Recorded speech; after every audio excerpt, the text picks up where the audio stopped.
नमस्कार दोस्तों, मैं विकास शाक्या एक बार फिर से आप सबका स्वागत करता हूं अपने चैनल पर। और आज का जो वीडियो है ये रिलेटेड है दी ऑटोबायोग्राफी ऑफ योगी से। और चैप्टर नंबर है 42 इसका।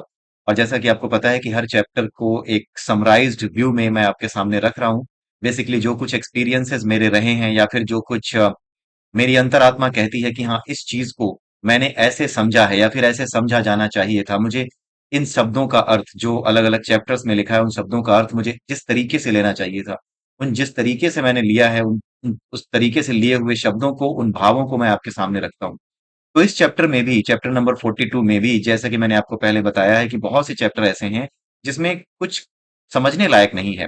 केवल और केवल योगानंद जी ने कुछ जानकारियां दी हैं, कुछ बातें बताई हैं, लेकिन उन बातों के बीच बीच में कहीं ना कहीं कुछ भावनाएं, कुछ शिक्षाएं, कुछ ऐसी बातें जिस पर हमें ध्यान देना चाहिए, या फिर कुछ ऐसी बातें जिनको हम अपने दैनिक जीवन में होने वाली घटनाओं से, यानी रोज होने वाली घटनाओं से जो हम रिलेट कर सकते हैं, वो बातें हमें जहां मिलती हैं, वो बातें मैं आपके सामने रखता हूँ। तो ऐसी ही कुछ बातें जो कि इस चैप्टर में इन चीजों से हमारे दैनिक जीवन में, हमारी डेली लाइफ में जो हम फेस करते हैं, रिलेशंस को लेकर के, अपने गुरु को लेकर के, या अपने गुरु की बात छोड़ दीजिए, कोई भी ऐसा जिसको हम अपना बहुत खास मानते हैं, या फिर कोई आपको अपना बहुत खास मानता है, इनको लेकर के जो जीवन में हमारे अनुभव, हमारे डेली लाइफ में होते हैं, उन अनुभवों की बातें इस चैप्टर से आपको पता चलेंगी। और वही अनुभव बस मैं पिक करके लाया हूँ, और बाकी चीजें जो भी हैं वो आप इस चैप्टर को पढ़ करके अपने आप समझ सकते हैं। जैसे इसमें जो चैप्टर की शुरुआत है वो कुछ इस तरीके से होती है कि योगानंद जी अपने गुरु युक्तेश्वर गिरी जी से पूछते हैं कि आपको मुझसे प्रेम है या नहीं।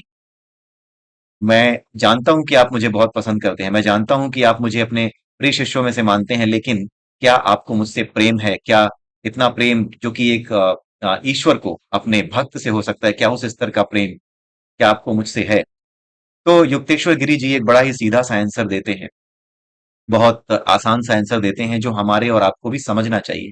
कई बार क्या होता है, पति पत्नी के बीच में माता पिता, जो हमारे माता पिता के साथ हमारे जो रिलेशन होते हैं, या खास करके हमारे समाज में हमारे जो पिता होते हैं उनका हमारे साथ जो रिलेशन होता है, उस पर ये जो बात है जो युक्तेश्वर गिरी जी ने कही है, वो बहुत ज्यादा फिट बैठती है। युक्तेश्वर गिरी से जब ये सवाल पूछा योगानंद जी ने, तो योगानंद जी को युक्तेश्वर गिरी जी ने जवाब ये दिया कि प्रेम का शब्दों में प्रदर्शन आवश्यक नहीं है। यानी मैं तुमसे प्रेम करता हूं, ये प्रेम एक बहुमूल्य भावना होती है। ये बहुमूल्य भावना है, एक इसका कोई कॉस्ट नहीं है। ये बहुत ज्यादा कीमती, बेशकीमती चीज है। ये जो भावना है प्रेम की ना, किसी का किसी के प्रति प्रेम, खास करके गुरु का शिष्य से, परमात्मा का अपने भक्त से, भक्त का अपने परमात्मा से, ये जो प्रेम की भावना है, ये भक्ति से भी ऊपर की भावना है। भक्ति का जो लक्ष्य है, जो भक्ति का अंतिम रूप है, वो प्रेम होता है। भक्ति जब प्राप्त हो जाती है तो उसके बाद जो अगली स्थिति है वो प्रेम की आती है, जिसमें आप में और उसमें कोई अंतर नहीं रह जाता। भक्ति में तो द्वैत का भाव रहता है, लेकिन प्रेम आपको डुबो देता है, उस ऊर्जा के साथ एक कर देता है। किसी ऊर्जा को समझ लेना, उसके प्रति श्रद्धा रखना, ये भक्ति और समर्पण का भाव होता है। लेकिन उस ऊर्जा में अपने आप को पाना, उससे अपने आप को अलग ना देख पाना, उसमें अपने आप को विलीन देखना, ये होता है प्रेम। तो प्रेम एक बहुमूल्य भावना है। किसी के अस्तित्व के साथ एक हो जाना, उसके बिना अपने अस्तित्व की कल्पना न कर पाना। जब किसी के साथ एक हो गए तो उसके साथ अपने अस्तित्व की कल्पना कैसे कर पाओगे? तो ये जो भावना है, प्रेम की भावना जिसे कहते हैं, ये बहुमूल्य है। तो इस बहुमूल्य भावना, इस बेसकीमती भावना के आगे उन शब्दों का क्या महत्व है, जिन शब्दों में ये भावना रखी जाए कि हाँ, मैं तुमसे प्रेम करता हूं। क्या इन शब्दों से वो भाव आप महसूस कर सकते हो? इन शब्दों से वो भाव आप निश्चित रूप से तभी महसूस कर सकते हो जब आप ये सुनना चाह रहे हो, जब आपको पता तो हो कि प्रेम है उसे भी, हमारे गुरु को भी हमसे प्रेम है, लेकिन आप बस सुनना चाह रहे हो कि बस एक बार ये अपने मुंह से कह दे। क्योंकि हम जीव, जो मनुष्य हैं, हम इस तरह के लोग हैं कि चाहे कितने भी बड़े ज्ञानी हो जाएं, लेकिन इन इंद्रियों से जो इन इंद्रियों का इस्तेमाल हम संसार को जीने में भी करते हैं, और लेकिन जब हम आध्यात्मिक हो जाते हैं तब भी हम चाहते हैं कि इन इंद्रियों से क्या हो, इन इंद्रियों से ही सांसारिकता को छोड़ करके अब आध्यात्मिकता दिखे। यानी इन इंद्रियों में हम आध्यात्मिकता यानी स्पिरिचुअलिटी खोजने लगते हैं। पहले हम इंद्रियों से संसार को खोज रहे थे, अब इंद्रियों से हम किसको खोजने लगते हैं? स्पिरिचुअलिटी को खोजने लगते हैं। और ये चाहते हैं कि वो स्पिरिचुअलिटी इन इंद्रियों के माध्यम से बह करके सामने निकले, उसके सामने आए। राइट? इसी वजह से कई बार हमें पता होता है कि हाँ, उसे प्रेम है, मेरे गुरु को मुझसे प्रेम है, मेरे पिता को मुझसे प्रेम है, लेकिन हमेशा ये ख्वाब जैसे अगर हम पिता की बात करें तो हर बेटा ये ख्वाब हमेशा अपने पास रखता है कि एक दिन पिताजी, एक दिन पापा उससे कहेंगे कि बेटा मुझे तुमसे बहुत प्यार है। लेकिन ये जीवन में कई बार नहीं हो पाता। कुछ लोगों के जीवन में बिल्कुल नहीं होता, कुछ के जीवन में हो जाता है। कोई बड़ी घटना हो गई, बेटा जो है अस्पताल में पड़ा है, बिल्कुल उसकी हालत बड़ी खराब है, एक्सीडेंट हो गया, कोई भी दुर्घटना हो गई है। उस स्थिति में कई बार वो भावनाएं सामने आ जाती हैं, शब्दों के रूप में सामने आ जाती हैं। लेकिन जो गुरु होता है वो कभी भी शब्दों में इस भावना को व्यक्त नहीं करता। वो चाहता ही ये है कि शब्दों में भावना व्यक्त ना करके मेरा जो शिष्य है भावनाओं की भाषा समझ जाए, प्रेम की भाषा समझ जाए। वो प्रेम जिसने गुरु को शिष्य से बांधा है, उस प्रेम की भाषा को समझ जाए। कई बार लोग जो है अपने गुरु से ये उम्मीद रखते हैं कि वो उनकी तारीफ करे, वो उनसे बात करे, उनके पास रहे, या उनसे हमेशा इस बात का आप ये कह सकते हो कि हमेशा इस बात की गारंटी दे, या हमेशा इस बात की, कुछ अच्छा सा वर्ड है मुझे याद नहीं समझ नहीं आ रहा अभी क्या बोलूं। तो कुछ ऐसी चीजें होती हैं कि हाँ, कई बार ऐसा लगता है कि कुछ किसी शब्द के रूप में अपनी भावनाओं को सामने वाला व्यक्त करे, ऐसा गुरु नहीं चाहता। गुरु ये चाहता है कि उन भावनाओं की भाषा को, उस मूक भाषा को, यानी कि उस ना बोल सकने वाली केवल भावनाओं की भाषा को ही मेरा शिष्य अपने भीतर उतार सके, और सभी को अपने भीतर, और अपने भीतर सभी को महसूस कर सके, क्योंकि यही तो आध्यात्म का लक्ष्य है, यही ज्ञान का लक्ष्य है। जो शब्दों की बैसाखी पर ना चले, जो शब्दों के सहारे ना चले, जो केवल भावों के स्तर पर पूरी दुनिया को आपसे जोड़ दे, और आप कुछ कह ना पाए फिर भी आप जान जाएं कि आप सब में हैं और सब आप में हैं। यही वास्तविक प्रेम है। तो यही बात युक्तेश्वर गिरी जी योगानंद जी को बताना चाह रहे थे कि प्रेम का शब्दों में प्रदर्शन आवश्यक नहीं है, क्योंकि शब्द तो नीरस है, रस तो भाव में है, इस प्रेम के भाव में है। तो एक ये बड़ी इंपॉर्टेंट चीज जो पहले ही पेज पर मुझे मिली, वो मैंने सोचा कि आपको बता देता हूँ। उसके अलावा एक दो तीन घटनाएं इसमें बताई गई हैं कि योगानंद जी जो है, अब इसमें भावनाओं की ही बातें ज्यादा हैं, इस चैप्टर में भाव ही ज्यादा है। जैसे इनके जो कुछ मित्र थे, और इनके एक टीचर थे, फिलोसफी के टीचर थे, जो कि आपने पहले भी किसी चैप्टर में पढ़ा होगा, पिछले चैप्टर में, कि इनके जो टीचर थे वो हमेशा इनको चैलेंज करते थे कि तुम फिलोसफी में तो पास नहीं होने वाले, दर्शन शास्त्र में पास नहीं होने वाले। वो टीचर और इनके साथ जो इनके सहपाठी पढ़ते थे, इनके जो दोस्त हुआ करते थे, क्लासमेट्स हुआ करते थे, वो क्लासमेट्स के साथ इनकी मुलाकात होती है कलकत्ता के अल्बर्ट हॉल में। तो अल्बर्ट हॉल में इनको बुलाया गया था, अभी एक बड़े आदमी बन चुके थे, दुनिया भर में इनका नाम था। तो अल्बर्ट हॉल में जो है युक्तेश्वर गिरी जी और ये आपके योगानंद जी, ये दोनों लोग वहां पर पहुंचते हैं। और वहां पर इनके वो टीचर, जो दर्शन शास्त्र के टीचर थे, जिन्होंने इनको चैलेंज किया था योगानंद जी को, तुम पास नहीं हो सकते और पास तो मैं होने नहीं दूंगा जो क्लास टेस्ट है उसमें। और जो इनके मित्र थे, जो इनको पागल सन्यासी कह के बुलाया करते थे, क्योंकि ये क्लास में कम और गंगा किनारे और आश्रम में ज्यादा रहा करते थे। आपने वो चैप्टर पढ़ा होगा। तो वहां पे जितने भी उनके साथी थे, अब वो साथी और इनके टीचर और साथ में युक्तेश्वर गिरी, ये सब लोग एक जगह इकट्ठे होते हैं। और यहाँ पर युक्तेश्वर गिरी जी योगानंद जी से कहते हैं कि यहाँ पर तुम अपना प्रवचन दो, अपनी बातें कहो, और किसमें? अंग्रेजी भाषा में कहो। तो अंग्रेजी भाषा में कहने की जब बात की, तो उनको अमेरिका में अपना पहला जो उन्होंने भाषण दिया था, जो प्रवचन दिया था अमेरिका में जाकर के, वो प्रवचन याद आ गया कि कैसे वहां पर भी जब उनको अंग्रेजी बिल्कुल नहीं आती थी, तो वहां पर अचानक से उन्हें खड़ा कर दिया गया था, और उनसे कहा गया था कि, मतलब उनसे एक्सपेक्टेशन यही थी कि वो अंग्रेजी में बात करेंगे। और 10 मिनट तक, 5-6 मिनट तक वो ऐसे ही खड़े रहे, और लोग सामने जो है हंस रहे थे। उन्हें लग रहा था कि ये बोल नहीं पाएंगे। लेकिन थोड़ी देर बाद जब वो बोलना शुरू करते हैं, तो बिल्कुल ऐसा लगता है जैसे इंग्लिश इनकी मुट्ठी में है, और वो सारी बातें इंग्लिश में करते चले जाते हैं। तो ठीक यही चीज यहाँ पर होती है, अपनी बातें कहते हैं योगानंद जी, और योगानंद जी बताते हैं कि बीच बीच में, अब यहाँ पर देखिए कि क्या क्या हरकतें हैं। बीच बीच में योगानंद जी क्या कर रहे थे, अपने गुरु को देख रहे थे कि जब मैं प्रवचन दे रहा हूं तो मेरे गुरु मुझे देख करके क्या रिएक्शन देते हैं, उनके चेहरे पर भाव क्या है। गुरु के और शिष्य के बीच में जो ये रिश्ता होता है, ये बड़ा अजीब होता है। अगर आपको किसी टीचर ने पढ़ाया हो, और टीचर आपके सामने बैठा हो, और वही सब्जेक्ट जो टीचर ने आपको पढ़ाया हो, आज आप उस पे व्याख्यान दे रहे हो, आज आप उस पे स्पीच दे रहे हो, आज आप उसका कोई टॉपिक समझा रहे हो, तो आप निश्चित रूप से या तो थोड़ा सा अनकंफर्टेबल फील करोगे, या फिर आप बीच बीच में देखोगे उन्हें। ये होगा ही होगा, आप उन्हें देखोगे ही कि हाँ, देखते हैं कि उनका क्या रिएक्शन आता है। राइट, उनके भाव पढ़ना चाहोगे। ये बड़ी ही अजीब सी स्थिति है, और ये बड़ी ही, आप ये कह सकते हो, अजीब नहीं कहना चाहिए, मैं शब्द जो है ना सही इस्तेमाल नहीं कर रहा हूं, अजीब नहीं कहना चाहिए। ये बड़ी ही सुखद स्थिति है, जिसे कह सकते हैं ये बड़ी ही यूनिक सी, जिसको आप कह सकते हैं एक ऐसी अद्वितीय स्थिति है जो हर किसी के साथ नहीं बनती है। आप सोचिए कि आपके गुरु, आप दोनों मौजूद हैं, और आपके वो सभी साथी, वो सभी लोग जो किसी समय आपको कमतर आंका करते थे, जो आपको कम समझा करते थे, जो आपको कुछ नहीं समझते थे, या जो आपको निकम्मा, निठल्ला, नाकारा समझते थे, वो भी आपके सामने बैठे हैं। और आज आप उनके सामने, अपने गुरु के सामने अपनी बातें कह रहे हो, उन्हें कुछ समझा रहे हो, उन्हें कुछ बता रहे हो। तो होता क्या है कि इन भावनाओं का जो प्रवाह होता है, ये जो फ्लो होता है, द फ्लो ऑफ फीलिंग्स होता है, वो इतना ज्यादा जबरदस्त हो जाता है कि जो सामने बैठे लोग हैं, वो भी अपनी भावनाओं को नहीं रोक पाते, और आप भी अपनी भावनाओं को नहीं रोक पाते। राइट? गुरु भी अपनी भावनाओं को कई बार नहीं रोक पाते, लेकिन ये युक्तेश्वर गिरी जी हैं, ये अलग तरीके के गुरु हैं। ठीक है? ये अपनी भावनाओं को रोकने में सक्षम हैं।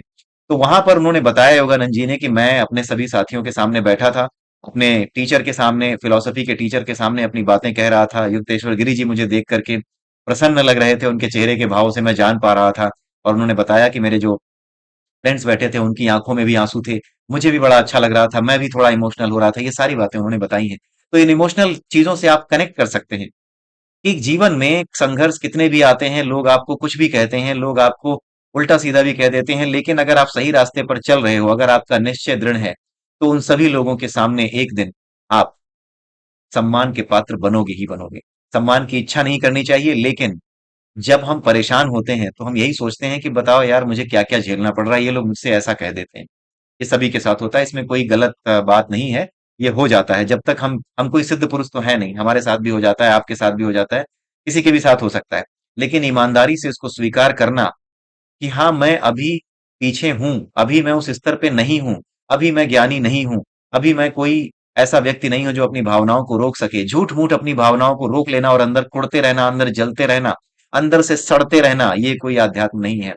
आध्यात्मिकता के लिए जितनी भी अंदर बुराइयां हैं, जो कुछ भी कचरा भरा है, उसे शब्दों के माध्यम से आप सामने रख दीजिए, उसे स्वीकार करिए। कम से कम अपने आप सामने तो स्वीकार कीजिए ही।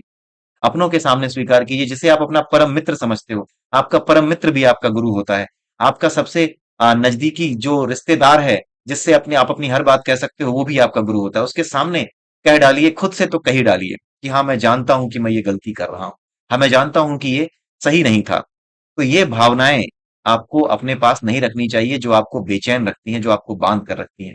इन्हें कहीं ना कहीं आपको निकाल देना चाहिए। अगर कोई नहीं मिल रहा, तो खुद के सामने निकाल दो, अपने आप से एक्सेप्ट कर लो कि मैं ऐसा हूं, मुझ में अभी कमियां हैं, मैं स्वीकार करता हूं। सबसे बड़ी स्वीकार्यता अपने आप के साथ होती है। आप ये कर सकते हैं तो जरूर करिए। हर कोई कर सकता है। ठीक है? तो यहाँ पर ये बात एक बताई गई, तो ये भी आप समझ सकते हैं कि मैं किस चीज से रिलेट करने की कोशिश कर रहा हूँ।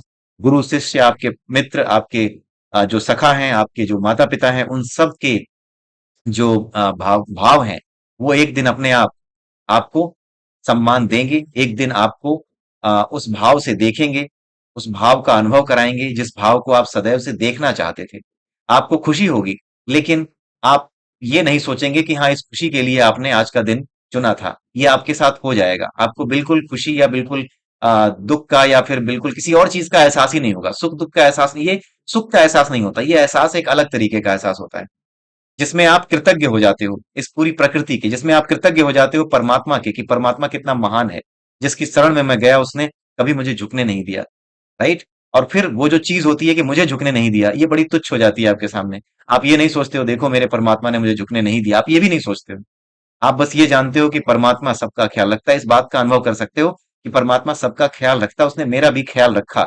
लेकिन उसने जो ख्याल रखा, उस ख्याल से अपने आप को जोड़ते नहीं हो। बस आप ये जान जाते हो कि ये होता ही होता है, परमात्मा ये करता ही करता है। इस ऊर्जा को आप जान जाते हो, जिसे परमात्मा कहते हैं, कि हाँ, ये होता ही होता है। आपको दिमाग में कुछ आता ही नहीं है कि हाँ, ये क्यों हुआ, या फिर पहले ऐसा था, आज देखो लोग मुझे ऐसा कहते हैं, पहले यही लोग मुझे वैसा कहते थे। ऐसा कुछ भी योगानंद जी ने नहीं लिखा है। उन्होंने वह यही बताया कि ये मेरे मित्र जो पागल सन्यासी कह के मुझे बुलाया करते थे, इन सभी की आंखों में आंसू थे। राइट? और मैं भी इमोशनल हो रहा था। ये बातें उन्होंने लिखी हैं। तो कहीं पर भी उन्होंने ये व्यक्त करने की कोशिश नहीं की है। इन बातों को समझते समय यही ध्यान रखना है कि उन्होंने कहीं पर भी ये बात व्यक्त करने की कोशिश नहीं की है कि वो आज बहुत बड़े हो गए थे। वो आज बहुत बड़े हो गए थे, ये नहीं बताना चाह रहे हैं। वो ये बताना चाह रहे हैं कि आज उस ईश्वर के प्रेम को वो महसूस कर पा रहे हैं, जिसकी शरण में वो गए। वो उस गुरु के आशीर्वाद को महसूस कर पा रहे हैं, जिस गुरु की शरण में वो श्रद्धा भाव से समर्पित रहे। उनकी हर बात को ना चाहते हुए भी, कभी चाहते हुए, कभी ना चाहते हुए, बस उन पे पूरी श्रद्धा रख के माना। और आज उस श्रद्धा का अर्थ उन्हें समझ में आ रहा है। इसलिए उन्होंने ये बात बताई है। और उसके बाद जो है योगानंद जी ने ये जब अल्बर्ट हॉल में उनका डिस्कशन हो गया तो उसके बाद प्रवचन हो गया तो उसके बाद योगानंद जी ने अगले दिन जो है युक्तेश्वर गिरी जी ने अगले दिन योगानंद जी को बुलाया और उनसे कहा कि मैं तुम्हें कुछ जरूरी बात बताना चाहता हूँ। तो अगले दिन जब योगानंद जी जाते हैं तो अगले दिन उनको परमहंस की उपाधि दी जाती है। परमहंस, हंस शब्द जो यहाँ पे है आप उसको ध्यान दीजिए। हंस शब्द को समझने के लिए, ठीक से समझने के लिए, इसकी स्पिरिचुअल मीनिंग को ठीक से समझने के लिए आई वुड सजेस्ट कि एक उपनिषद है हंस उपनिषद। उसकी वीडियोस जो है यूट्यूब पे अवेलेबल हैं। एक कोई स्वयं प्रकाश शर्मा है, आ, जो है आप उनके वीडियो सुन सकते हैं। आप सर्च मारिएगा स्वयं Prakash Sharma. It doesn't matter कि आप किस चैनल से चीजों को देखते हैं। असली चीज है कि ज्ञान कहीं पर भी, सनातन धर्म के सिपाही हैं वो लोग जो इस तरह के चैनल चला रहे हैं। मेरे लिए कोई ऐसा नहीं है, ना वो मेरे दोस्त हैं ना कुछ है। मेरे लिए बस इतना है कि जो भी सनातन की सेवा कर रहा है वो मेरा मित्र है, वो आपका मित्र है। इस यूट्यूब चैनल से आप मत जाइए। केवल मेरे चैनल से नहीं, किसी भी चैनल से जहां से भी आपको सही चीजें मिल रही हैं वहां से आप जाने सीखें। स्वयं प्रकाश शर्मा है, आप उनकी व्याख्या सुनिए हंस उपनिषद की। आप उनकी हंस उपनिषद की व्याख्या सुनिए और हंस उपनिषद की व्याख्या सुनने के बाद आपको हंस शब्द का अर्थ पता चलेगा। हंस का मतलब होता है आत्मा, और परमहंस का मतलब होता है वो आत्मा जो कि परमात्मा की ऊर्जा के साथ क्या कर रही है, खेलने लगी है, उसके साथ जुड़ने लगी है या जुड़ गई है, उसे परमहंस कहते हैं। तो जो परमहंस है और हंस है, हंस उपनिषद से आपको हंस की जानकारी मिल जाएगी कि हंस कहा किसको गया है। हंस आत्मा को ही कहा गया है। आप उसको देख लीजिएगा। इसलिए योगानंद जी को यह उपाधि मिली क्योंकि वो अपने आत्म तत्व यानी परमात्म तत्व को जान चुके थे और आत्म तत्व तक अब वो उतर चुके थे, उसका अनुभव कर चुके थे। इसलिए उन्हें परमहंस की उपाधि किसने दी? उनके गुरु युक्तेश्वर गिरी जी ने दी थी। और उसके बाद उन्होंने जो है अपने जाने की भविष्यवाणी की। जिस दिन उन्होंने परमहंस की उपाधि दी उसी दिन उन्होंने बताया कि मैं कुछ ही समय बाद जाने वाला हूँ। और उन्होंने अपनी सारी जो जिम्मेदारियां थी वो योगानंद जी को सौंप दी। जो जो मठ चल रहे थे, जो उनके आश्रम चल रहे थे, उन आश्रमों की जिम्मेदारियां वहां पर शिष्यों को पढ़ाने समझाने, उनके साथ विचार विमर्श किस तरीके से किया जाएगा, किस तरीके से आगे की प्लानिंग की जाएगी, ये सारी बातें युक्तेश्वर गिरी जी ने योगानंद जी को समझाई। और उसके बाद उन्होंने अपनी संपत्ति के बंटवारे को लेकर के भी बात की क्योंकि युक्तेश्वर गिरी जी को लगता था कि उनके जो रिश्तेदार हैं उनकी मृत्यु के बाद उनकी सारी संपत्ति को आपस में बिल्कुल बंदर बांट की तरह लेकर के इधर उधर चले जाएंगे और उसका कोई लाभ नहीं होगा। लेकिन वो बिल्कुल नहीं चाहते थे कि उनकी संपत्ति आध्यात्म के अलावा किसी और चीज के लिए इस्तेमाल हो। तो उन्होंने योगानंद जी को ये संपत्ति और इसका अपना असली उत्तराधिकारी बना दिया। इसी चैप्टर में पहले ही पेज पर, जहां जब मैं आपको बता रहा था कि प्रेम का प्रदर्शन शब्दों में नहीं किया जा सकता, वहीं पर ये बात भी बताई है इस चैप्टर में योगानंद जी ने कि युक्तेश्वर गिरी जी ने इस बात को पूरी तरह से एक्सेप्ट किया। भले ही उन्होंने ये कहा कि शब्दों में प्रेम को व्यक्त करने की आवश्यकता नहीं है, लेकिन फिर भी उन्होंने ये बताया साथ में कि योगानंद, मेरा कोई पुत्र नहीं था, मेरी केवल बेटियां हैं, मेरा कोई पुत्र नहीं था। लेकिन तुम जब आए और जब मैंने तुम्हें देखा, तुम्हारे अंदर उस चीज को महसूस किया कि तुम्हारे अंदर क्या है, तब मैं जान गया कि मुझे अपना उत्तराधिकारी मिल गया है। तो तुम ही मेरे पुत्र हो, तुम ही मेरे बेटे हो। ये बात योगानंद जी से युक्तेश्वर गिरी जी ने कही थी। ये पहले पेज पर ही है, चैप्टर नंबर 42 के। ठीक है। तो उसके बाद जो है संपत्ति पर विचार विमर्श करने के बाद जो है उन्होंने ये बताया है, एक बात बताई है कि जो युक्तेश्वर गिरी जी थे उनको लेकर के कुछ बात जो है यहाँ पर ऐसी थी कि युक्तेश्वर गिरी जी से कहा गया था किसी जगह पे जाने के लिए, किसी जगह पर चलने के लिए कहा गया। तो उस जगह का नाम सुन के ही वो थोड़े से मतलब सिहर गए, मतलब थोड़ा सा कांप गए। मतलब उनको थोड़ी सी सिवरिंग हुई उस जगह का नाम सुनते ही। तो ये चीज देख करके योगानंद जी को थोड़ा सा एहसास हुआ कि हाँ ये चीज लग रहा है कि इनको मृत्यु जो इनको सामने दिख रही है, उस मृत्यु को लेकर के कोई आभास इनको हो रहा है, इस वजह से वो इस तरह का व्यवहार कर रहे हैं। और यहीं पर उन्होंने एक बात बताई है भय को लेकर के, मृत्यु के भय को लेकर के। उन्होंने ये बताया है कि जो संत होते हैं, जो बड़े बड़े महात्मा होते हैं, उनमें भी अपने देह के स्वरूप के कारण, कौन सा देह? जो ज्ञान देह है, उनकी जो ज्ञान से बनी देह है। अब ये जो पूरी देह है उनकी, जो ज्ञान से बनी हुई देह है, अब इस ज्ञान देह के कारण, क्योंकि ये ज्ञान भी एक देह है, इस देह में भी क्या हो जाती है? इस देह में भी एक आसक्ति हो जाती है। थोड़ी सी आसक्ति रहती है, बहुत ज्यादा नहीं रहती है, थोड़ी सी रहती है, थोड़ा सा भाव रहता है, क्योंकि आप इस संसार में हो तो आप उससे बच नहीं सकते। एक कहावत है कि काजल की कोठरी में कितना भी सयाना आदमी जाए, वो कालिख लगाए बिना नहीं आ सकता।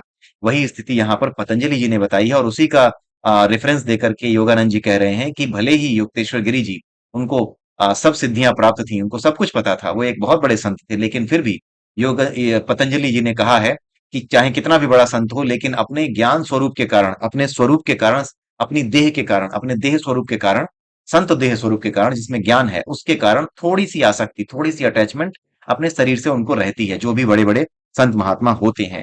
ठीक है।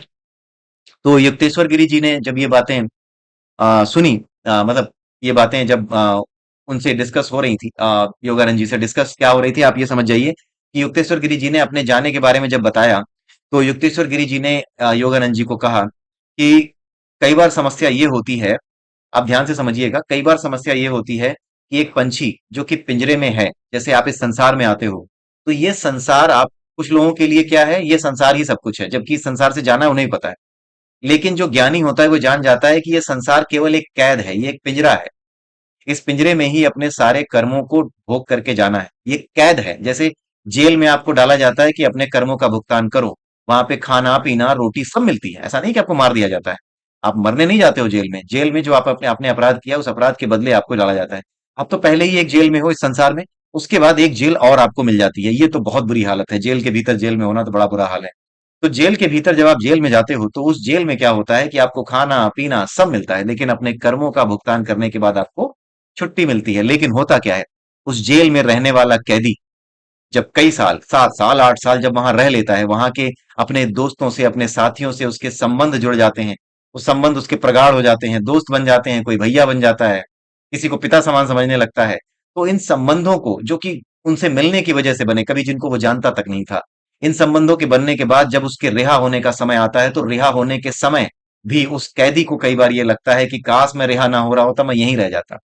ऐसी ही हालत उस आत्मा की होती है जो अपने कर्मों को भोग चुकी है, अपने सारे जो वासनाएं हैं, उन वासनाओं से जनित कर्मों को, यानी उन वासनाओं की वजह से जो कर्म उसके लिए इकट्ठे हो गए थे कि ये तो भोगने पड़ेंगे, ये तो करना पड़ेगा, वो जो काम है, वो जो कर्म है, वो करने के बाद भी क्या होता है, करने के बाद भी, निपटाने के बाद भी, अपने आप को स्वच्छ करने के बाद भी, यानी अपने कर्मों के फल को भोगने के बाद भी, जेल की सजा काटने के बाद भी, होता यह है कि जब उसे खुला छोड़ा जाता है तो उस पिंजरे से भागना नहीं चाहता। तो यहाँ पर युक्तेश्वर गिरी जी ने जो है पिंजरे और पक्षी का उदाहरण दिया हुआ है कि ऐसा ही होता है। इसीलिए कई बार जो संत बन करके संसार, मतलब इस संसार में जो आते हैं, जो संत बन जाते हैं, जो लोग संत बन जाते हैं, संत बनने के बाद भी उनकी स्थिति यही होती है, क्योंकि संत बने कब, जब वो इस संसार में आए। इस संसार में आने के आए क्यों, क्योंकि उनकी स्थिति कुछ ऐसी थी कि उनको कुछ कर्मों का फल भोगना था। अब क्योंकि उनको कुछ कर्मों का फल भोगना था, तो वो भोगते गए, धीरे धीरे ज्ञान होता गया। वो समर्पित भाव से कर्मों के फल भोगते गए। जैसे जेल में आप होते हैं, आपको पता होता है आप कुछ नहीं कर सकते, आपको भोगना ही है। वैसे इस संसार में आए हो तो ज्ञानी जब अवेयर हो जाता है, तो वो जान जाता है कि भोगना ही है, कुछ और नहीं करना है। तो वो इस तरीके से जब भोगता रहता है, लास्ट में जब उसके जाने का समय आता है, जब उसे पता हो जाता है कि अब निपट गया सब कुछ, तब भी वो जाना नहीं चाहता। संसार के साथ, अपने भक्त के साथ, अपने शिष्यों के साथ जो एक तरीके की जो आसक्ति हो जाती है, वो ज्ञानियों में भी आ जाती है, सब में आ जाती है। तो ये बात यहाँ बताई गई है। इसलिए जो बड़े बड़े ज्ञानी होते हैं, उनमें भी कहीं ना कहीं आसक्ति का बीज छुपा होता है। तो यहाँ पर बड़ी ही ईमानदारी से ये चीज बताई गई है। इसीलिए मैं कहता हूं कि ये जो बुक है, ये द ऑटोबायोग्राफी ऑफ अ योगी, ये एक लाइट हाउस है हर उस व्यक्ति के लिए जो सन्यास को सही से समझना चाहता है, जो ज्ञान को सही से समझना चाहता है, जो योग को सही से समझना चाहता है, और जो वाकई में आध्यात्म क्या है, स्पिरिचुअलिटी क्या है, उसमें कौन सी चीज, व्यक्ति जब आध्यात्मिक बनता है तो कौन सी चीज अनुभव करता है, वो उसके माध्यम से सुनो जो वास्तविक योगी थे, यानी योगानंद जी और युक्तेश्वर गिरी। जब इनके मुंह से सुनोगे, इनकी बातें सुनोगे, तो अपने आप आपको पता चल जाएगा कि जो अनुभव आपको हो रहे हैं, बेसिकली ये किताब यही बताने के लिए है कि कौन से अनुभव होंगे जिससे आपको घबराना नहीं है। कुछ लोग कहते हैं ना, अरे यार पता नहीं, इतना कुछ करने के बाद भी मुझे गुस्सा आ जाता है, इतना कुछ करने के बाद भी, इतना कुछ आध्यात्मिकता में मैं पढ़ चुका हूँ, इतना अनुभव कर चुका हूँ, इसके बावजूद भी पता नहीं, कभी कभी मुझे क्रोध आ जाता है, कभी कभी मुझे मौत से भी डर लगने लगता है। कोई दिक्कत नहीं है, आप ईमानदारी से बस अवेयर रहें, स्वीकार करते रहें कि अभी आप में कमियां हैं, आप बस चलते रहें, समर्पित हो जाएं। यही जो है इस किताब का उद्देश्य है, आपको बताना, ताकि आप भ्रमित ना हो कि मेरे साथ अगर ये हो रहा है तो इसका मतलब कहीं मेरी जो है अभी स्पिरिचुअलिटी आगे नहीं बढ़ रही है। ये यात्रा है, इस यात्रा में ये छोटे छोटे कंकड़ पत्थर, भावनाओं के स्तर पर आपका डरना, भावनाओं के स्तर पर आपका भाव विभोर हो जाना, भावनाओं के स्तर पर आपका क्रोधित हो जाना, माया में फंस जाना, मोह में फंस जाना, राइट, ये सब चीजें होती रहेंगी। और यही बताने के लिए युक्तेश्वर गिरी जी ने ये किताब बाबा जी ने ये किताब योगानंद जी से लिखवाई है, महाअवतार बाबा जी जो है, क्योंकि महाअवतार बाबा जी का ही मैसेज था इन सभी सन्यासियों के जरिए कि योगानंद एक किताब लिखेगा। ठीक है, तो ये सारी बातें इसमें बताई गई हैं। कुछ दिनों बाद जो है योगानंद जी ये कहते हैं कि मैंने जो है अपने गुरु युक्तेश्वर गिरी जी से ये कहा कि मैं प्रयाग में कुंभ का मेला देखने जा रहा हूँ, क्योंकि मैंने सुना है कि वहां पर आप लोगों से एक बार बाबा जी मिले थे, तो मुझे भी लगता है कि वो बाबा जी वहां मिल जाएंगे। तो युक्तेश्वर गिरी जी कहते हैं कि नहीं, मुझे ऐसा नहीं लगता कि तुम्हें वहां मिलेंगे, लेकिन फिर भी तुम जाना चाहते हो तो जाओ। तो जो योगानंद जी हैं वो कहते हैं कि मुझे ऐसा क्यों लग रहा था कि मैं यहाँ से चला जाऊं, जबकि मुझे पता था कि मेरे गुरु जब जो है जाने वाले हैं, लेकिन इसके बावजूद भी मैं चला गया। तो वहां पर योगानंद जी ने ये कहा है कि पता नहीं, कुछ ईश्वर का आशीर्वाद ऐसा रहा है कि जब भी मेरे किसी प्रिय की मृत्यु हुई है, कोई भी प्रिय मेरा मरा है, उसकी मृत्यु हुई है, तो मैं हमेशा उससे दूर ही रहा हूं। भगवान ने मुझे उस दुख से हमेशा दूर ही रखा है। ये बात उन्होंने बताई है। तो ये अपना पर्सनल एक्सपीरियंस बताया है कि उन्हें ऐसा लगा, हमेशा ही ऐसा लगा कि जब भी कोई प्रिय व्यक्ति उनसे जुदा हुआ है, तो कहीं ना कहीं वो जो प्रिय व्यक्ति है उससे वो दूर रहे हैं, ताकि उस दुख को वो कम से कम महसूस कर सकें। ठीक है, तो यही चीज यहाँ पर बताई है। तो आ, ये जाते हैं कुंभ के मेले में, मना करने के मतलब उनके कहने के बाद भी, युक्तेश्वर गिरी जी के कहने के बाद भी कि वहां तुम्हें बाबा जी नहीं मिलेंगे, इसके बावजूद भी वो जाते हैं। तो वहां पर जाने के बाद जो है वो कई ऋषियों से, कई मुनियों से वहां पर जो आए होते हैं उनसे मिलते हैं, और साथ में ये भी उन्होंने बताया हुआ है कि कुंभ के मेले में बहुत से ऐसे लोग थे जो कि कुछ पाखंडी टाइप के भी लोग वहां आते हैं, लेकिन उन्होंने ये मैसेज दिया है कि भले ही कुछ पाखंडी प्रकार के लोग वहां आते हैं, लेकिन केवल कुछ पाखंडियों की वजह से जो सनातन धर्म का ये महान ज्ञान है उसको पूरी तरह से नकार हमें नहीं देना चाहिए। पाखंडी हर जगह होते हैं, उनके कहने का मतलब ये था। तो इस बारे में, इस किताब में एक बहुत ही अच्छी चीज लिखी गई है जिसके बारे में मैं आपको बताना चाहूंगा, क्योंकि आजकल फेसबुक पे मैंने एक पोस्ट देखा था, कहीं पर एक बेसिकली फेक न्यूज देखी थी, एक प्रोपेगेंडा देखा था। Just a minute. वो जो प्रोपेगेंडा था वो कुछ ऐसा था कि किसी बौद्ध धर्म के मानने वाले ने, मैं किसी धर्म का विरोधी नहीं हूँ, खास करके बौद्ध धर्म, भगवान बुद्ध को तो मैं बहुत बड़ा आदर्श मानता हूँ ज्ञान के क्षेत्र में, बहुत सी चीजें मैंने उनसे सीखी हैं। लेकिन फिर भी द्वेष की भावना से जो लोग बौद्ध धर्म को जी रहे हैं, द्वेष की भावना से जो लोग राजनीतिक अपनी इच्छा शक्ति, अपनी राजनीतिक इच्छाओं को पूरा करने के लिए, राजनीतिक दुराग्रह को पूरा करने के लिए जो गौतम बुद्ध या बुद्ध धर्म का, बौद्ध धर्म का जो सहारा ले रहे हैं, उन लोगों से मुझे निश्चित रूप से शिकायत है। मैं खुद साक्य हूँ और मुझे खुद अपने ही लोगों से शिकायत है, क्योंकि मैं इस चीज को अच्छा नहीं मानता। भगवान बुद्ध ने अंगुलीमाल तक को क्षमा कर दिया, और तुम बिना वजह कभी ब्राह्मणों को, कभी क्षत्रियों को, कभी किसी दूसरे धर्म को गालियां देते फिरते हो। ये कौन सा बुद्धत्व है? कौन से जो है ज्ञान को आपने भगवान बुद्ध से ऐसा ग्रहण किया है जहां पर आप दूसरों से द्वेष, दूसरों के ऊपर लांछन लगाना, ये सारी बातें आपने सीखी हैं। आपने बिल्कुल निश्चित रूप से बुद्ध को नहीं अपनाया है, बुद्ध को नहीं अपनाया है। आप किसी और को फॉलो कर रहे होंगे। आप बुद्ध को तो नहीं फॉलो कर रहे हैं, क्योंकि बुद्ध ऐसे नहीं थे। तो यहाँ पर हुआ क्या है कि मैंने एक प्रोपेगेंडा देखा, उस प्रोपेगेंडा में ये लिखा था कि चीनी यात्री वेन सांग ने ये लिखा है कि जब मैं भारत आया तो मुझे यहाँ पर बौद्ध धर्म के अलावा किसी और चीज का इतिहास मिला ही नहीं। ये बहुत गलत बात जो है, दुराग्रह से प्रेरित होकर, राजनीतिक दुराग्रह से प्रेरित होकर के ये पूरी जो समस्या है खड़ी की गई है, और ये एक तरीके का प्रोपेगेंडा है। अब यहाँ पर क्या है कि उस प्रोपेगेंडा से रिलेटेड, प्रोपेगेंडा से रिलेटेड नहीं, उस प्रोपेगेंडा से रिलेटेड नहीं, यहाँ पर उस प्रोपेगेंडा को तोड़ने के लिए कुछ फैक्ट्स दिए गए। वो फैक्ट्स कुछ ऐसे हैं कि इसमें एक टिप्पणी लिखी हुई है उस बुक में कि जब हेन वेन सांग भारत आया था तो उसने भी भारत में कुंभ मेले का वर्णन किया है। वेन सांग ने भारत में लगने वाले कुंभ मेले का वर्णन किया है, और कुंभ मेला बौद्ध धर्म में तो लगता नहीं है। तो इसका मतलब है कि जो प्रोपेगेंडा है वो झूठा है। प्रोपेगेंडा है तो झूठा होता ही है। तो 644 ईस्वी पूर्व में वेन सांग ने ये लिखा कि 644 ईस्वा पूर्व में जो ईसा पूर्व में नहीं, 644 ईस्वी में जो कुंभ मेला लगा था, उस कुंभ मेले के बारे में बताया है। और उस कुंभ मेले के बारे में यह बताया है कि हर्षवर्धन, जब भी कुंभ मेला लगता था, हर्षवर्धन की भी बात की है वेनसांग ने। हर्षवर्धन जब भी कुंभ मेला लगता था, तो कुंभ मेले में, जो कुंभ मेले में सन्यासी आते हैं, उनको अपनी तरफ से वस्त्र दान दिया करता था, वस्त्र भी दिया करता था, धन भी दान दिया करता था। ठीक है, तो ऐसा जो है इसमें बताया गया है, और ये वेन सांग की एक रेफरेंस दी गई है, तो इसका मतलब है कि इन बातों में सच्चाई है, रेफरेंस दी गई है, तो बिना बात के तो लिखा नहीं होगा। फेसबुक पे, यूट्यूब पे बहुत से ऐसे लोग हैं जो मूर्खों की तरह प्रोपेगेंडा फैला रहे हैं। उन्हें यह पूरा विश्वास है कि आप और हम शायद पढ़ते नहीं हैं, और उनके पास यही एक काम है कि सारे काम छोड़ करके केवल और केवल प्रोपेगेंडा फैलाओ। उनके पास और कोई काम ही नहीं है, क्योंकि वो यूट्यूब चैनल से ही तो कमा रहे हैं। तो वो प्रोपेगेंडा फैलाने के अलावा और कोई काम ही नहीं कर रहे हैं, वो इन चीजों को पढ़ने के अलावा कुछ कर ही नहीं रहे हैं। आप तो नौकरी करते हो, मैं तो 8 घंटे 9 घंटे 10 घंटे कई बार 12 घंटे भी अपने ऑफिस के काम में बिजी रहता हूं, तो हमारे पास समय नहीं होता, ये बात उन्हें पता है। लेकिन जो चीजें इस चैनल पे मैं आपको बता रहा हूँ वो चीजें, वो मुख्य चीजें हैं जो आपके जो है आपके विचार को एक तरीके से सहारा देंगी, आपकी आंखें खोल देंगी कि हाँ, अगर इस तरह की बात कहीं होती है तो आप इस चीज को नोट रखें कि आप आंखें बंद करके किसी चीज को ना मान लें। ये लोग झूठ फैलाने में माहिर हैं, ये झूठ फैलाने में माहिर हैं, इसलिए आप इन चीजों को तुरंत ना मान लें। जैसे वेन सांग को लेकर के एक बात लिखी गई थी कि मुझे तो बौद्ध धर्म के अलावा कोई इतिहास नहीं मिला, ऐसा वेन सांग ने लिखा है। और वेन सांग ने अपने यहाँ जो है कुंभ मेले की बात की है। तो इसका मतलब है कि कहीं ना कहीं समस्या तो है।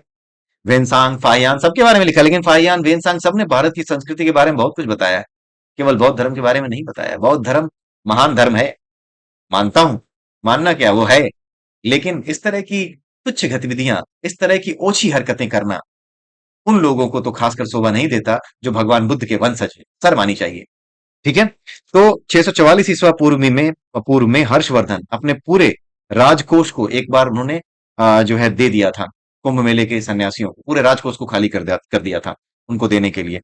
और जब हर्षवर्धन ने यही बताया कि जब मैंने वेनसांग को दान देने की बात की तो वेनसांग ने क्या किया कि उन्होंने सीधे मना कर दिया। उन्होंने बोला कि मुझे ये धन देने के बजाय जो पांडुलिपियां हैं तुम्हारे यहाँ ज्ञान की, वो पांडुलिपियां तुम मुझे दे दो। उन पांडुलिपियों को वो अपने साथ लेकर के चला गया। ठीक है। तो उसमें एक बात और भी बताई है, कुंभ के मेले में करपात्री जी महाराज से मुलाकात हुई थी। एक करपात्री जी महाराज हैं, उनके बारे में पढ़ लीजिएगा। उन्होंने जो है करपात्री जी महाराज से मुलाकात होने के बाद उन्होंने उनसे उनके अनुभव पूछे कि जो बातें आप बताते हैं, जब भी कोई प्रश्न पूछता है तो आप उन प्रश्नों के उत्तर दे देते हैं। जैसे आपने कई बार लोगों को देखा होगा जो आ, सन्यासी होते हैं या फिर जो ज्ञानी होते हैं, जिन या फिर या आप ये कह सकते हैं कि जिनको ज्ञान का अनुभव हो चुका है। कई बार क्या होता है कि आप उनसे कोई भी प्रश्न पूछते हैं तो आपको आश्चर्य होता है कि आप इनसे कुछ भी पूछो, इनसे उत्तर मिलता है। हम जिस चीजों की कल्पना नहीं कर सकते वहां से उस तरीके का उत्तर आता है। तो ये कैसे हो जाता है? ये यहाँ पर करपात्री जी महाराज से प्रश्न पूछा, इसने योगानंद जी ने, योगानंद जी ने पूछा कि किस प्रकार से आप जो है इन प्रश्नों के उत्तर देते हैं। तो योगानंद जी से करपात्री महाराज जी ने कहा कि कुछ तो पुस्तकीय ज्ञान है और कुछ अपने अनुभव, दोनों को मिला करके मैं उत्तर आपको देता हूं। और ये सही बात है, ऐसे ही उत्तर आते हैं। जिसे पता होता है, जिसे जानकारी हो जाती है, जब भी आप उससे प्रश्न पूछोगे तो इंस्टेंट आंसर्स आते हैं। लेकिन वो आंसर्स कुछ तो किताबी ज्ञान से आते हैं और कुछ आते हैं किससे? अनुभव, जो उनके अपने अनुभव रहे हैं उस अनुभव से आते हैं। ठीक है। उसके बाद जो है केशवानंद जी से मुलाकात होती है। वो कहाँ जाते हैं? आगरा जाते हैं। आगरा जाकर के वृंदावन जाते हैं, तो वृंदावन में केशवानंद जी से मुलाकात होती है। आगरा में वो ताजमहल देखते हैं। वृंदावन में केशवानंद जी से मुलाकात होती है। और वो मुलाकात इसी किताब के संबंध में होती है जिस किताब को आप सुन रहे हैं। केशवानंद जी ने ही उनको बताया था कि जो आपके महाराज हैं, अ, महाअवतार बाबा जी जो हैं, उनकी ये इच्छा है कि तुम ये किताब लिखो, इस तरह की कोई किताब लिखो। तो इस पुस्तक के संबंध में केशवानंद जी ने बताया कि जब वो बद्री नारायण में थे, यानी कि उत्तराखंड में बद्री नारायण नाम की एक जगह है, वहां पर जब थे तो एक गुफा के पास उन्होंने एक अजीब सी रोशनी देखी और उस रोशनी में उन्होंने महाअवतार बाबा जी को देखा। और महाअवतार बाबा जी ने उस समय उनको ये बताया कि योगानंद जी तुम्हारे पास आएंगे, एक बहुत ही इंपॉर्टेंट बात बताने आएंगे। इस किताब एक किताब लिख रहे हैं, उस किताब के संबंध में वो बात करने आएंगे। लेकिन वो मुझसे मिलने की इच्छा करेंगे, उनसे कह देना कि मैं उनसे इस बार नहीं मिलूंगा, इस कुंभ के मेले में वो मुझसे मिलने की चेष्टा ना करें। वो अगर मिलने आएंगे भी तो मैं इस बार नहीं मिलूंगा, मैं किसी और अवसर पर उनसे मिलूंगा। तो ये बाबा जी का संदेश था जो कि केशवानंद जी ने किनको बताया? योगानंद जी को बता दिया। उसके बाद वृंदावन से वो कोलकाता चले गए, कलकत्ता पहुंच गए हमारे योगानंद जी। और कलकत्ता में जाकर के उन्होंने जो है अपनी कुछ बातें अपने कुछ मित्रों से मिलने का क्रम जारी रखा। और वहां पर उनके जो मित्र थे राइट, जो कि अमेरिका से आए थे, उनके साथ वो घूमते रहे। और उन्होंने बीच बीच में एक बात बताई है इसी बीच में कि जो शास्त्र हैं, हमारे शास्त्रों के बारे में बताया, जिसके बारे में हम भी बहुत पहले बात करते रहे हैं कि शास्त्रों में जो बातें लिखी गई हैं वो बातें इतनी मेटाफरिक हैं कि उनको आप सीधे सीधे नहीं समझ सकते। जो लोग उनके सीधे सीधे अर्थ निकाल लेते हैं, शब्द का अर्थ वैसा ही, मतलब जो शब्द है उस शब्द के अर्थ को जो लोग ले लेते हैं, यानी वर्ड और उसकी मीनिंग अगर डायरेक्टली कोई ले लेता है तो वो गलत करता है। ठीक है। उसको समझ में नहीं आ सकते शास्त्र। ठीक है। तो रविदास जी की एक कविता का उन्होंने जिक्र किया है जिसमें रविदास जी ने लिखा है, विशाल नील गगन के हेठे रहे देवता चाम लपेटे। यानी ये जो बात लिखी हुई है विशाल नील गगन के हेठे रहे देवता चाम लपेटे, ये जो बात उन्होंने रविदास जी ने लिखी थी, उसका एक अंग्रेज ने जब शब्दशः यानी वर्ड बाय वर्ड मीनिंग निकाली, तो उसने क्या निकाला कि उसने ये निकाला कि जो नीला आकाश है उसके नीचे एक सन्यासी ने एक कुटिया बनाई, एक झोपड़ी बनाई, और उस झोपड़ी में चमड़े का एक देवता बना करके उसकी पूजा करने लगा, चमड़े का देवता बना के। जबकि इसकी जो वास्तविक व्याख्या है वो कुछ ऐसी है कि इस नीले गगन के नीचे यानी इस अर्थ पर, इस पृथ्वी पर बहुत से ऐसे दिव्य लोग पैदा होते हैं जो देव आत्माएं होते हैं। हमारे आपके जैसे कई लोग होते हैं जो देवात्माएं होते हैं, उनकी बात हो रही है। तो जो देवात्माएं होते हैं वो, उनके भी तो शरीर होते हैं, यानी वो भी शरीर चमड़े का ही तो होता है। तो विशाल नील गगन के हेठे रहे देवता चाम लपेटे का ये अर्थ है। लेकिन अंग्रेज ने क्या निकाला कि एक आदमी ने झोपड़ी बनाई विशाल नील गगन के नीचे और उसमें चमड़े के देवता स्थापित करके उनकी पूजा करने लगा। जबकि वास्तविक अर्थ क्या है कि इस धरती पर दिव्य आत्माएं, दैवी आत्माएं, जो बड़ी महान आत्माएं हैं, वो जन्म लेती हैं किस तरीके से, हमारे आपकी तरह चमड़े का शरीर धारण करने वाले लोगों की तरह से। ये उसका मतलब था। तो भावार्थ समझे बिना जो केवल शब्दों के अर्थ निकालेगा वो ऐसी ही अनर्थ करेगा, ऐसे ही अनर्थ का भागी बनेगा, वो इसी तरह काम करेगा। इसी बीच में उनको पुरी आने के लिए पत्र मिलता है कि आ जाओ। इनके किसी दोस्त का पत्र आता है कि पुरी आ जाओ। पत्र में ये संदेश होता है, एक तरीके से एक गुप्त संदेश होता है कि अब युक्तेश्वर गिरी जी जो है वो अपने प्राण त्यागने वाले हैं, ये एक संदेश होता है। लेकिन अचानक से उनके मन में आता है कि अंदर से प्रेरणा आती है कि नहीं अभी मत आओ, पूरी मत आओ। तो वो अपने अंदर की प्रेरणा की आवाज सुनते हैं और वो पूरी नहीं जाते। अगले दिन क्या होता है, वो उस दिन रुक करके अगले दिन ट्रेन से पूरी जाते हैं। मतलब उस दिन ना जाने की प्रेरणा उनको मिलती है जिस दिन युक्तेश्वर गिरी जी अपना शरीर छोड़ रहे थे। यानी जब युक्तेश्वर गिरी जी ने अपना शरीर छोड़ा, उस समय पर योगानंद जी उनके पास नहीं थे। यही बात यहाँ पर बताने की कोशिश की गई है। वही बात फिर से उन्होंने समझाने की कोशिश की है योगानंद जी ने कि जब भी उनका कोई प्रिय उनसे जुदा हुआ है, उसकी मृत्यु हुई है, तो भगवान ने उनको उस दुख से दूर रखा है। यही बात उन्होंने बताने की यहाँ पर दोबारा से कोशिश की है। तो अगले दिन जब वो ट्रेन से जा रहे थे तब उन्होंने अनुभव किया कि कुछ बात तो है, क्या सब कुछ खत्म हो गया? उन्हें लगा कि जो है युक्तेश्वर गिरी जी जा चुके हैं, क्योंकि जब वो ट्रेन में बैठे थे तो युक्तेश्वर गिरी जी की एक छवि उनके सामने आई अचानक से, और थोड़ी देर वो छवि टिकी रही। तो उनको लगा कि ये ट्रेन में कैसे? स्वाभाविक सी बात है कि वो एक अनुभव था, वो एक प्रेरणा थी कि कुछ बात तो हो गई है, वो मुक्त हो गए। तो उनको समझ में आ गया कि अब मेरे गुरु नहीं रहे। लेकिन फिर भी अपने आप को दिलासा देते रहे कि नहीं अभी नहीं, अभी तो मैं जाके मिलूंगा, देखूंगा। वही जो झूठी दिलासा हमारे आपके पास होती है, वही दिलासाएं उनके पास भी थी। तो जब वो ट्रेन से उतरते हैं तो ट्रेन से उतरते समय एक आदमी उनको मिलता है, और वो आदमी कहाँ से आया था, कौन था, वो उसको पहचानते तक नहीं थे। लेकिन शायद वो आदमी उनको पहचानता रहा होगा। तो उसने ये कहा कि आपको पता है आपके गुरु चले गए। वो इतना कह करके एक नाराजगी भरे शब्द में, स्वर में ये बात कह करके, जैसे होता ना कि नाराजगी दिखाना, आपको पता है आपके गुरु चले गए, यानी शिकायत करना, इस शिकायत भरे लहजे में थोड़ा सा उसने कहा, और फिर वो गायब हो गया, वहां से चला गया। गायब होने का मतलब वहां से चला गया। लेकिन युक्तेश्वर गिरी जी कह रहे हैं कि मैंने इसको पहले कभी नहीं देखा था, ना उसके बाद मैंने कभी उसको देखा, ना मैंने ये जाना कि वो कहाँ से आया था, क्या पर्पस था, और उसे कैसे पता था कि मैं योगानंद जी हूँ। हालांकि ये तो पता होना बड़ी बात नहीं है, लेकिन क्योंकि पता वो जानता हो। लेकिन युक्तेश्वर गिरी जी से उनका क्या संबंध है, ये सारी बातें पता होना, और अगर वो युक्तेश्वर गिरी से जुड़ा हुआ था तो वो क्यों, उन्हें पता नहीं था कि वो व्यक्ति कौन है। तो कौन सा व्यक्ति आया, क्या कह के चला गया, उनको पता नहीं चला उस समय। लेकिन किसी के माध्यम से संदेश मिल गया उनको। अब उसके बाद जो है उन्होंने बाकी की बातें इस चैप्टर में लिखी हैं, और ये भी बताया है कि अपने गुरु को उन्होंने समाधि दी।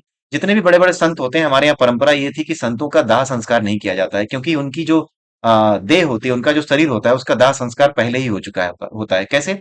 ज्ञान जब आ जाता है तो ज्ञान एक अग्नि की तरह होता है। देह को क्यों जलाया जाता है? देह को जलाने का प्रतीक सिर्फ इतना होता है कि ये देह मिट्टी की है, इसके भीतर वासनाएं थी जिसकी वजह से ये देह मिली तुम्हें। इसलिए इस संपूर्ण शरीर को जला दो, इसमें कोई जो कुछ भी अंश रह गए हैं जिसने इस शरीर को प्रभावित किया वो भी समाप्त हो जाए। इस शरीर के साथ वो अंश समाप्त हो जाए, राइट, वो खत्म हो जाए, जल के शुद्ध हो जाए। यानी वो अंश कहीं पर भी किसी और तक ना पहुंचे, राइट, क्योंकि सारी चीजें एनर्जी है। भाई जिस जगह पे आप रहते हो, जैसे अगर आप ये देखो कि कोई तार है, वो तार जल गया है, जल के खत्म हो गया है, लेकिन अभी भी उसमें अगर थोड़ी बहुत भी उसमें चिंगारी बची है, तो वो चिंगारी भी शांत हो जानी चाहिए, राइट। उसी तरीके से जो आपके भीतर आपके भीतर जो वासनाएं थी, वो वासनाएं ले करके आप इस शरीर के साथ जीते रहे हो। इस शरीर में इंद्रियों को प्रभावित किया है। इंद्रियां जो भौतिक रूप में उपस्थित है, इनको प्रभावित किया, ये जो पदार्थ है इसे प्रभावित किया है। ये शरीर ही तो है जिससे लोग घृणा करने लगते हैं जब आप बुरे कर्म करते हो। तो इन सारी चीजों को जानते हुए ही दाह संस्कार की परंपरा होती है। लेकिन जो ज्ञानी होता है, जब उसके भीतर ज्ञान यानी जब उसकी ट्यूनिंग हो जाती है, उस ज्ञान रूपी ऊर्जा से परमात्मा से जब उसकी ट्यूनिंग ट्यूनिंग हो जाती है, जब फ्रिक्वेंसी मिल जाती है, तो उस समय क्या होता है, उसके जितने भी पुराने वो हैं वासनाएं जनित कर्म है, वो सारे कर्म क्या होते हैं, वो धुल जाते हैं। यानी कि वो साफ हो जाते हैं जल करके। यानी वासनाओं के जो बीज है ना, वो बीज ही जल जाते हैं।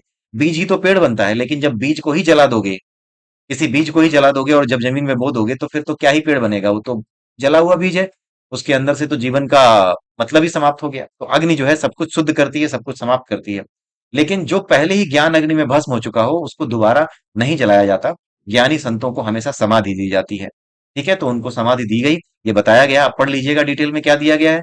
उसके बाद जो है योगानंद जी ने बताया कि उसके बाद उन्होंने वापस अमेरिका जाने की तैयारी की, लेकिन वो जा नहीं पाए। और यहीं पर मेन चीज है, जब वो जा नहीं पाए तो उनको जो अनुभव हुआ है ना, वो चैप्टर 43 में बताया गया है। चैप्टर 43 हो सकता है कि मैं 3 या 4 भागों में बड़े आराम आराम से आपको पढ़ाऊं, क्योंकि वो बड़ा इंपॉर्टेंट चैप्टर है। चैप्टर 3, युक्तेश्वर जी का पुनरुत्थान, यानी मृत्यु के बाद युक्तेश्वर जी का अपने शिष्य योगानंद जी के सामने आना और सारी बातें बताना, दूसरी दुनिया के रहस्य, परालोक के रहस्य बताना, आध्यात्मिक लोक के रहस्य बताना, वो सारी बातें उन्होंने उस चैप्टर में लिखी हैं। तो इसलिए शायद इसी ज्ञान को पाने के लिए युक्तेश्वर गिरी जी ने अपनी माया से, या जो भी कह लो, या योगानंद जी को परमात्मा ने अपनी माया से जैसे भी हो रोक लिया। क्यों? क्योंकि जब वो जा रहे थे जहाज पे, तो जहाज पे क्या हुआ कि वहां पर जो है इनकी कार को रखने की जगह नहीं थी। मना कर दिया गया कि आप कार नहीं ले जा सकते इस जहाज से, पानी के जहाज से। इस वजह से उनको वापस आना पड़ा, क्योंकि कार तो यहाँ छोड़ के जा नहीं सकते, करते क्या छोड़ करके यहाँ। तो जब जा नहीं पाए तो उन्होंने कहा कि अगले समय देख लेंगे, अगले टाइम देख लेंगे, लेकिन अभी मैं नहीं जा सकता इस कार को छोड़ के। अभी हो सकता है कि ईश्वर की यही इच्छा है कि मैं अपने गुरु के साथ कुछ और समय बिताऊं, जो मेरे समाधि में जा चुके हैं। समाधि में गए हुए गुरु को, चले गए गुरु को मैं थोड़ा और अपने श्रद्धा सुमन अर्पित कर सकूं, अपनी श्रद्धांजलि दे सकूं। शायद यही ईश्वर की इच्छा है। तो यही बात कहते हुए वो ये चैप्टर समाप्त करते हैं। आप इस चैप्टर को पढ़ लीजिएगा, अपने आप पढ़ लीजिएगा। इस चैप्टर में ज्यादा कुछ ऐसा नहीं है जो समझ में ना आए। जो समझ में आने लायक बात थी, या फिर जो ऐसा था जो मैं आपसे शेयर कर सकता था, समझने लायक ये भी नहीं था, आप पढ़ के जान जाते। जो कुछ यहाँ पर शेयर करने लायक था, जो भावनाओं के स्तर पर था, जो हमारे रोजमर्रा के जीवन में कई बार हम अनुभव करते हैं, और खास करके वो अनुभव जो आपको ये एहसास कराते हैं कि मैं स्पिरिचुअलिटी में सही जा भी रहा हूं कि नहीं। क्योंकि कई बार ऐसा होता है ना कि हमें जरा सी गड़बड़ नहीं हुई, जरा सी समस्या नहीं हुई, कि हमें लगता है मेरी स्पिरिचुअल जर्नी जो है ना बिगड़ गई, मेरी एनर्जी डिसिपेट हो गई। ये सब बातें नहीं सोचनी है। इसीलिए बड़ी ईमानदारी से योगानंद जी ने ये बातें इस किताब में डाल दी हैं कि ये अनुभव केवल तुम्हें नहीं हो रहे हैं, ये युक्तेश्वर गिरी जो कि महान योगी थे, खुद योगानंद जो कि एक महान योगी थे, उन्हें भी हुई है। तो आपको चिंता की क्या जरूरत है। यात्रा में बने रहिए। और इसी के साथ मैं आप सबसे विदा लेता हूं, अगले वीडियो में फिर मिलते हैं। तब तक के लिए जय श्री राम, जय श्री कृष्णा, जय श्री राधे। अगली बार फिर मिलते हैं, तब तक के लिए